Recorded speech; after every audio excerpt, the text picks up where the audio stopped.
Lucas 10, 38.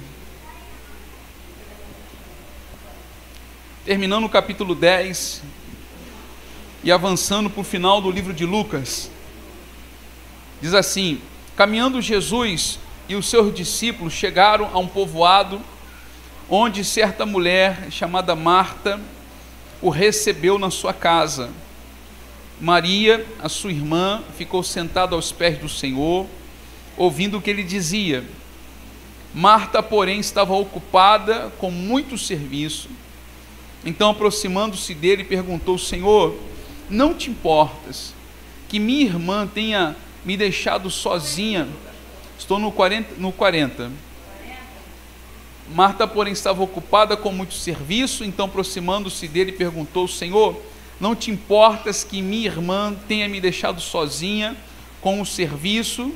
Diz a ela que me ajude.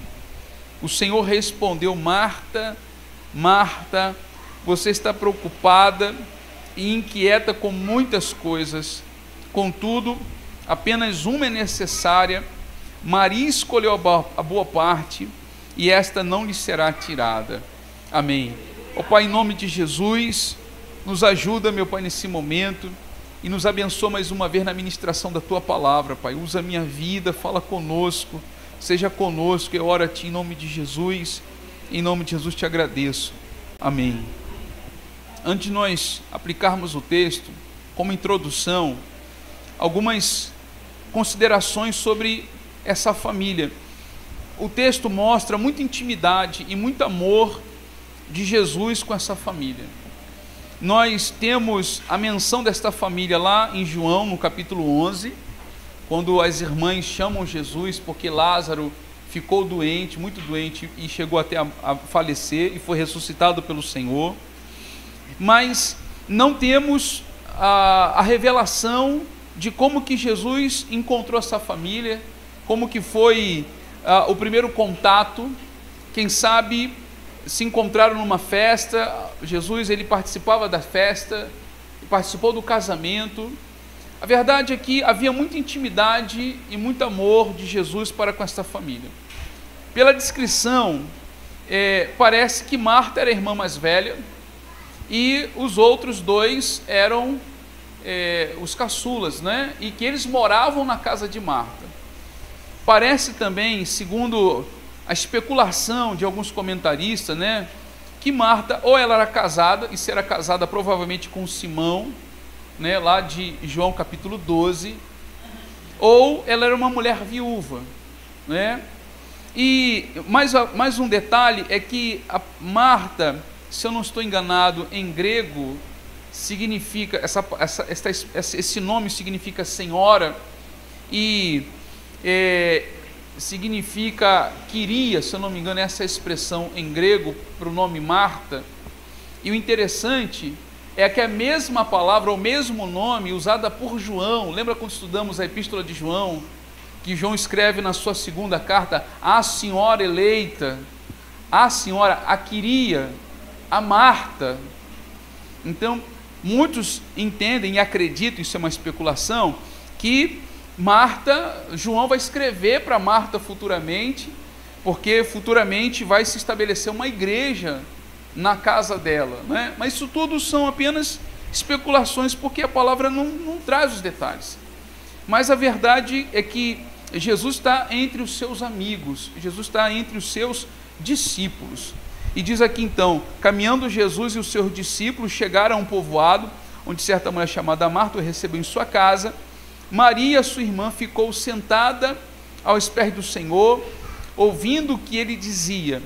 Sentado aos pés do Senhor pode ser literalmente, ou pode ser uma expressão, porque era uma expressão comum da época, né? Por exemplo, Paulo, ele aprendeu sentado aos pés de Gamaliel, o grande fariseu Gamaliel, que significa o discípulo ouvindo o seu mestre. Então, Maria, que acreditava no Senhor, estava ali aos pés do seu mestre, sendo discipulada e aprendendo a sabedoria do Senhor e absorvendo a sabedoria do Senhor. O versículo 40 diz: Marta, porém, estava ocupada com muito serviço, e está muito claro no texto que era o serviço para receber Jesus e os seus discípulos, não é? Ela abriu as portas da sua casa e ela estava ocupada com muito serviço para recepcionar o Senhor. Eu sempre imagino que era a hora do almoço, eu sempre imagino que ela estava preparando ali, né? Imagina fazer comida para tanta gente, imagina você preparar os alimentos que não eram como hoje, né, guardado no freezer. Provavelmente teve que abater um animal, né? E eu já vi, né, minha família, quando criança, minha avózinha, dá mau trabalho você abater o frango, você tirar as penas do frango, você limpar o frango, dá muito mais trabalho, muito mais tempo. Imagino eu, né, ela fazia isso para muitas pessoas, então ela estava ocupada com muito serviço. E aí começa então a aplicação do texto para a nossa vida, porque a questão aqui é o que Marta fala e o que Jesus fala para ela, porque Maria não abre a boca para nada. Maria está aqui, está falando dela, ela é a razão da briga, e ela calada está, calada fica. Então a questão é Marta e o que Jesus fala para Marta. Então, aproximando-se dele, perguntou: Senhor, não te importas que minha irmã tenha me deixado sozinha com o serviço? Então, refletindo, tenha me deixado sozinha.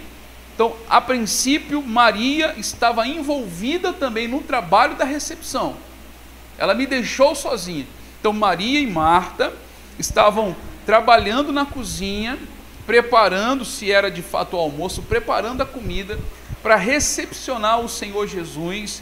E é muito fácil de entender isso. Nós também estaríamos como Marta também, preparando para receber o Senhor. Chegou a pessoa na sua casa, você quer oferecer um café, você quer, se é almoço, você vai preparar o melhor almoço, né?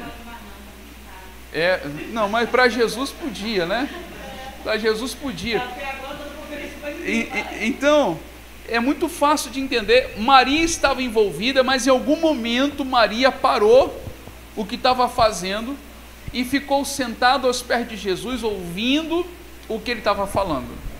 Segunda consideração é que Marta, ela não vai perguntar a Jesus: Senhor, eu devo também ficar sentado aqui, parar o que eu estou fazendo, ou Maria deve se levantar para vir me ajudar? O que deve ser feito?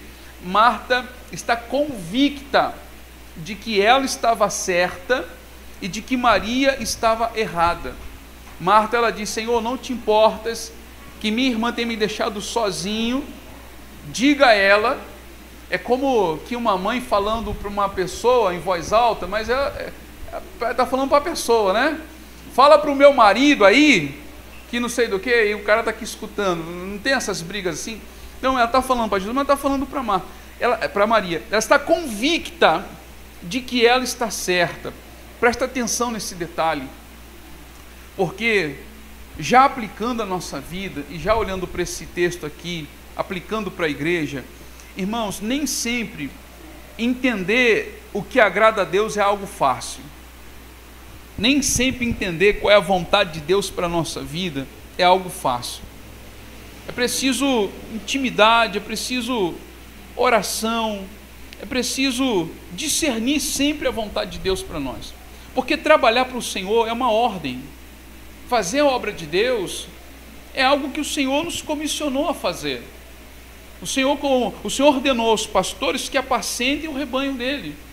O Senhor ordenou que a igreja leve a palavra até o fim do mundo, através dos ministérios de evangelismo, de missionários. O Senhor nos mandou discipular as pessoas, batizar as pessoas, ensinar as pessoas a guardar todas as coisas. E para isso tudo acontecer, nós temos um templo, nós temos que ter um espaço, nós temos contas. Então, a obra de Deus é algo que Deus ordenou. Jesus chega na casa de Marta. Se Marta não recepcionasse o Senhor, será que é isso que o Senhor queria? Então, ela está certa da sua convicção, porém ela está muito errada. Ela está muito errada. Porque Jesus vai dizer o seguinte para ela, o Senhor vai dizer assim: o Senhor respondeu: Marta, Marta, você está preocupada e inquieta com muitas coisas, contudo apenas uma é necessária. Maria escolheu boa parte e esta não lhe será tirada. E qual é a grande verdade que Jesus está dizendo? Jesus está dizendo para Marta e falando para nós, que é a sua igreja: o que mais agrada a Deus e a coisa mais importante é a nossa comunhão com Deus. O trabalho que rouba o tempo da comunhão, ainda que seja o trabalho para Deus, está fora de ordem de prioridade. A coisa mais importante para Deus somos nós. Deus está mais preocupado conosco do que aquilo que nós podemos fazer por Ele, porque Deus não precisa de mim para nada, Deus não precisa de você para nada. O Senhor pode levantar da pedra um filho de Abraão, como o Senhor disse para os judeus. Quando as pessoas ficavam dizendo acerca do tanto que faziam para Ele, o Senhor dizia: olha, a terra é minha, os animais que vocês oferecem já são meus, as ofertas de cereais, de vinho, de azeite que vocês me dão já são meus. Então Deus não precisa de nada, Deus é autossuficiente. Então, mais importante para Deus é a nossa condição de discípulo, sendo nutrido, sendo fortalecido pela sua palavra. O espiritual é mais importante do que o material. Agora, o Senhor fala algumas coisas, por exemplo, o Senhor diz que ela estava preocupada e inquieta com muitas coisas. E quando o Senhor vai falar isso, o Senhor diz assim: Marta, Marta. Interessante que Ele fala duas vezes o nome dela, né? Marta, Marta.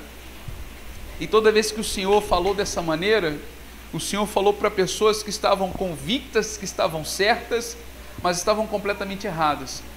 Por exemplo, o Senhor, quando vai falar para Pedro, né, se achando o maior discípulo, o Senhor fala: Simão, Simão, Satanás pediu para peneirar você como trigo, eu roguei por ti, Simão.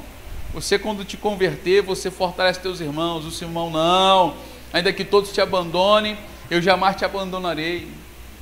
Foi o que o Senhor falou para Saulo, que estava convicto de que o cristianismo era uma seita que deveria ser calada, silenciada. O Senhor aparece no caminho: Saulo, Saulo, por que me persegues? Então o Senhor está falando: Marta, Marta, você acha que você está certa, você acha que você está correta. E a Marta estava cansada, afadigada, se sentindo sozinha, se sentindo injustiçada. Ele disse para o Senhor: diz a ela que me ajude. O Senhor não te importas que ela tenha me deixado sozinha? Então ela se sentia injustiçada, ela estava reclamando, ela estava preocupada, ansiosa com muitas coisas, e ela estava certa de que esta era a vontade de Deus para a vida dela. E o Senhor está dizendo: você está completamente errada. Você está completamente errada. Ela escolheu, a Maria escolheu o Senhor fala: uma só é necessária, e Ele fala: a Maria escolheu a boa parte, isso não será tirada. Então, o que mais importa para Deus? O que Deus quer de mim? Deus quer que eu escute a sua palavra, Deus quer que eu tenha comunhão com Ele, que eu tenha alegria em estar diante dEle, orar com alegria, louvar com alegria, ler a palavra com alegria, tentando usar o meu exemplo. Quem sabe você vai me entender melhor. Eu, às vezes, estou lendo a palavra de Deus, não porque eu tenho amor à palavra, porque eu tenho que pregar. Eu estou lendo a Bíblia, mas não é porque eu gosto. Eu estou lendo a Bíblia muitas vezes porque eu tenho que pregar, e eu estou ali de um lado para o outro, cansado, e é chato ler, e é difícil entender as coisas, fadigado. Será que é isso que Deus quer de mim quando eu estou lendo a Bíblia desse jeito? Então, o que Deus quer? Deus quer que eu tenha alegria na sua presença. Deus quer que eu me deleite nele, que eu venha me alimentar do pão, da água que é Ele. Deus quer que eu fique como Maria muitas vezes, parado e ouvindo a sua palavra. E as demais coisas serão acrescentadas. Existe o tempo para trabalhar, existe o tempo para servir, só que é muito mais empolgante, a adrenalina é muito maior, é muito mais divertido do ponto de vista carnal, estar envolvido com um monte de compromisso, do que ficar parado e ouvir o Senhor, parado e ler a Bíblia e ter a boa parte, e ter o seu momento de boa parte com o Senhor, de comunhão com o Senhor. Tentando falar de uma maneira espiritual, aplicando em todas as áreas da tua vida. Tem muita gente que está precisando parar. tem muita gente que está estafada, tem muita gente que está perdida, tem muita gente que não sabe para onde ir, tem muita gente que está carregando o mundo nas costas, e essas pessoas não querem parar, não querem parar. É preciso parar, é preciso parar, é preciso sentar, é preciso ouvir o Senhor. Foi o que Deus fez com Elias. Elias, você está fazendo aqui, meu filho? Você caminhou 40 dias, 40 noites, cara, tu veio num pinote só. Você imagina essa cena? Ele comeu pão, comeu água, e ele, não sei quantos quilômetros, acho que para mais de 200 quilômetros, dia e noite, sem parar para chegar no Horebe. Já chega no Horebe já alucinado: Senhor, abandonar os teus profetas. E Deus do céu: Elias, meu filho, o que está acontecendo? O que é isso que você está assim espantado, está assustado? O que está acontecendo? O que resolve Elias? Foi grandes manifestações de Deus, grandes revelações de Deus? Não, foi aquela voz mansa e suave que acalmou o coração dele, que fez ele descer do monte, ir lá falar com Eliseu. Então essa voz, essa revelação de Deus, eu já vivi isso na minha vida muitas vezes, de pegar a Bíblia e me isolar e: Senhor, fala comigo, e pegar a palavra de Deus e ler sem pressa, sem pressão para ter uma coisa extraordinária, só ler a palavra. E às vezes eu já li, não aconteceu nada, li no outro dia, não aconteceu nada, mas com aquele espírito brando, calmo, entendendo que é preciso parar. De repente, um versículo, uma palavra, uma compreensão que vem, aquilo vai crescendo, aquilo vai tomando conta do teu ser, aquela compreensão vai desatando as correntes, os cadeados, as travas da tua mente, e aquilo vai encharcando a sua vida, como aquela pequena nuvem que Elias viu, que se transformou numa nuvem que encharcou a terra, que regou a terra. É isso, eu acredito que é isso que o texto está falando para nós. Esse texto está falando principalmente para a igreja, para os obreiros do Senhor, para os servos do Senhor. Procure compreender qual é a vontade de Deus, o que Deus quer. Você tem que dar para Deus, não é aquilo que você quer dar, você tem que dar para Deus aquilo que Deus quer. Você tem que dar para Deus aquilo que Deus quer. Não é o que você quer dar para Deus, é aquilo que Deus quer de você. O que o Senhor quer de mim? O que o Senhor quer que eu faça? Eis-me aqui, Senhor. Sabe, às vezes a gente quer fazer a obra de Deus crescer. Deus nunca mandou você fazer a obra crescer. Deus mandou você pregar a palavra.